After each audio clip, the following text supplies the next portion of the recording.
Indian premier ലീഗിൽ Kolkata knight riders royal challengers Bengaluru മത്സരത്തിൽ അത്ര സാധാരണമല്ലാത്ത ഒരു സംഭവം നടന്നിരുന്നു.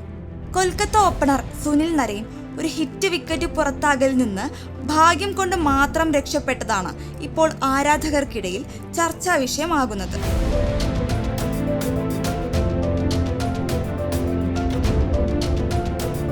Royal challengers Bengaluru pacer Rasikh Salam എറിഞ്ഞ 8ാമത്തെ ഓവറിലായിരുന്നു നാടകീയ രംഗങ്ങൾ അരങ്ങേറിയത്. റാസിഖിന്റെ പന്ത് നേരിട്ട് പിറകോട്ട് തിരിയവെയാണ് അബദ്ധത്തിൽ നരൈന്റെ ബാറ്റ് സ്റ്റമ്പുകളിൽ തട്ടിയത്.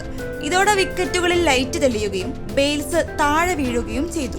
ഇത് ശ്രദ്ധയിൽപ്പെട്ട RCBയുടെ താരങ്ങൾ അമ്പയറോട് അപ്പീൽ ചെയ്തെങ്കിലും ഔട്ട് നൽകിയില്ല. മാത്രമല്ല വൈഡും വിളിക്കുകയായിരുന്നു. ഇതുകൊണ്ട് ആരാധകരും സംശയത്തിലായി. എന്തുകൊണ്ടാണ് നരൈൻ ഔട്ടാണെന്ന് അമ്പയർ വിധിക്കാതിരുന്നത്? അതിനൊരു കാരണമുണ്ട്. സുനിൽ നരൈനെതിരെ അമ്പയർ ഔട്ട് വിളിക്കാതിരുന്നതിന്റെ കാരണം ക്രിക്കറ്റിലെ ഒരു നിയമം തന്നെയായിരുന്നു.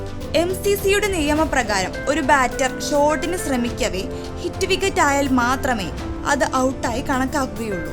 ഈ മത്സരത്തിൽ സുനിൽ നരൈന്റെ കാര്യത്തിലേക്ക് വന്നാൽ ഷോട്ടിന് ശ്രമിക്കവേയല്ല ബാറ്റ് സ്റ്റമ്പുകളിൽ തട്ടിയത്. നരൈന്റെ ബാറ്റ് സ്റ്റമ്പിൽ കൊള്ളുന്നതിന് മുൻപ് പന്ത് വിക്കറ്റ് കീപ്പർ ജിതേഷ് ശർമ്മയുടെ കൈകളിൽ എത്തിയിരുന്നു. മാത്രമല്ല ഷോട്ട് കളിക്കാനുള്ള ഒരു ശ്രമവും അപ്പോൾ നരൈൻ നടത്തിയതുമില്ല. ഒരുപക്ഷെ അമ്പയർ വൈഡ് വിളിച്ച ഈ ബോളിൽ ഷോട്ടിന് തുനിഞ്ഞാണ് അദ്ദേഹത്തിന്റെ ബാറ്റ് സ്റ്റമ്പുകളിൽ തട്ടിയിരുന്നതെങ്കിൽ അമ്പയർ ഉറപ്പായും ഔട്ട് വിധിച്ചേനെ. ഈ പുറത്താവലിൽ നിന്നും രക്ഷപ്പെട്ട നരൈൻ പിന്നീട് 44 റൺസ് നേടിയാണ് മടങ്ങിയത്. 26 പന്തുകളിൽ നേരിട്ട അദ്ദേഹം 5 4ഉം 3 സിക്സറുകളും അടിച്ചു. റാസിഖിന്റെ ബൗളിൽ ജിതേഷിന് ക്യാച്ച് സമ്മാനിച്ചാണ് നരൈൻ മടങ്ങിയത്.